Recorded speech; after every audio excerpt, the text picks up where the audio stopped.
Muito bem, muito bem, muito bem. Pergunta do Rick.J, envolvendo aqui prova pericial. Olha o que ele pergunta. Na apresentação de quesitos pela parte que extrapola os pontos controvertidos fixados pelo juiz, o que deve fazer a parte contrária? Essa é a primeira pergunta dele. Então veja, isso é importante. Por quê? Porque ao se apresentar os quesitos, as partes são intimadas, né, da nomeação do perito, e elas são intimadas também para apresentar os quesitos. Bom, agora tem que ser observado o seguinte: os quesitos, eles devem ficar limitados aos pontos controvertidos, aos fatos controvertidos da demanda. E mais que isso, os quesitos ficam limitados às questões técnicas que são de conhecimento do perito. Então, eu posso ter vários pontos controvertidos, só que o objeto da perícia é apenas parte desses pontos. Por quê? Porque os outros pontos controvertidos não dizem respeito a uma questão técnica ou científica. Então, veja, duas observações aqui quanto aos quesitos. A primeira observação: só é possível você fazer um quesito que seja pertinente com o fato controvertido. Mas mais que isso, agora a segunda orientação: só é possível fazer quesitos sobre fatos controvertidos, que é o objeto da perícia, que é aquele de conhecimento do perito. Muito bem, isso tem que ser observado pelo autor e pelo réu. E se uma das partes não observa isso e apresenta um quesito que extrapola o fato controvertido da demanda? Ela apresenta um quesito que não tem nada a ver, um quesito que extrapola o fato controvertido. Não é o objeto, né, de controvérsia no processo. Como que vai acontecer isso no caso concreto? O que deve ser feito agora no caso concreto? Bom, aqui haverá duas possibilidades de se fazer esse controle dos quesitos apresentados. A primeira é um controle feito pelo próprio juiz. Quando o autor e o réu apresentam os quesitos em juízo, cabe ao juiz analisar se aqueles quesitos são pertinentes, se aqueles quesitos respeitaram os fatos controvertidos. Então o juiz faz um filtro. E o juiz pode indeferir o quesito que seja impertinente, o quesito que extrapola o objeto da demanda, extrapola o objeto da controvérsia ou extrapola a área do conhecimento do perito.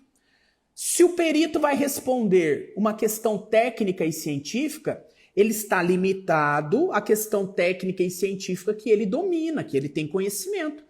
Se você apresentou uma questão técnica ou científica que não é do conhecimento do perito, que extrapola, o juiz também vai fazer aqui o controle. Então veja, o artigo 470 do Código de Processo Civil, ele diz que o juiz indefere os quesitos das partes em que circunstâncias? Quando esses quesitos forem impertinentes ou quando este quesito recair sobre um fato incontroverso. Aqui não é objeto da demanda, da controvérsia. Então, esse quesito aqui é um quesito que não precisa ser respondido. Se isso aqui é incontroverso, não precisa ser respondido. Ou quando a resposta que o perito vai dar, né, que você apresentou no quesito, não corresponde à especialidade do perito.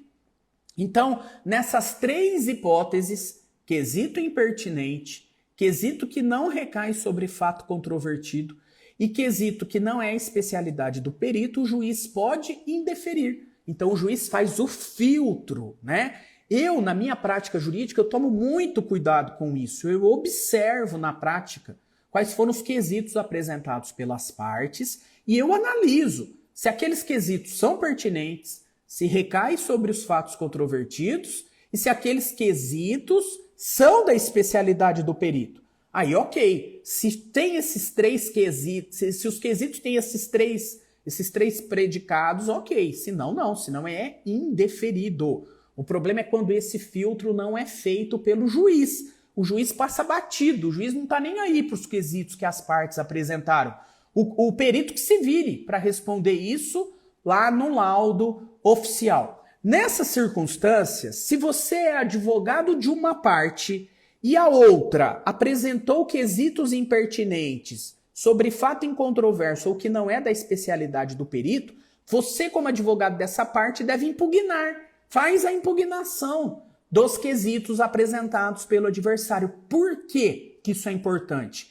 Porque quando você faz essa impugnação em relação aos quesitos apresentados pelo seu adversário, você vai ter que forçar o juiz a analisar o seu pedido de impugnação do quesito.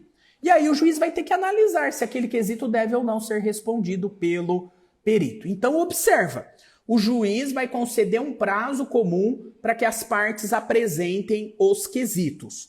E quando o seu adversário apresentar o quesito, se você entender que os quesitos do seu adversário, esses quesitos, eles são impertinentes, não recai sobre o ponto controvertido ou não recai sobre a especialidade do perito, no prazo de 5 dias, você faz a impugnação.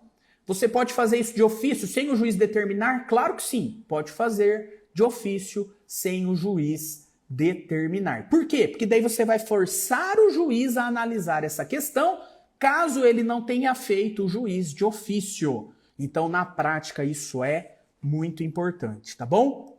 Você fazer um filtro também como advogado ou advogada de uma das partes em relação aos quesitos apresentados pelo seu adversário, tá bom?